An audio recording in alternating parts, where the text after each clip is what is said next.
समाजाला ओबीसीतून आरक्षण मिळावं यासाठी हैदराबाद गॅझेट लागू करण्याचा शासन निर्णय रद्द करावा अशी याचिका अखिल भारतीय वीरशैव शिवा संघटनेचे संस्थापक अध्यक्ष मनोहर धोंडेंनी कोर्टात दाखल केली होती।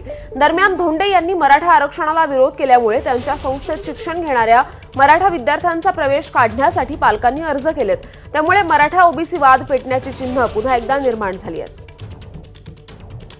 नांदेड जिल्ह्यामध्ये माझी प्राथमिक आश्रमशाळा आहे। त्या प्राथमिक आश्रमशाळेमध्ये मराठा समाजाच्या 21 पालकांनी त्यांच्या पाल्यांच्या टीसी काढण्यासाठी काल अर्ज दिल्याची मला मुख्याध्यापकांनी माहिती दिली।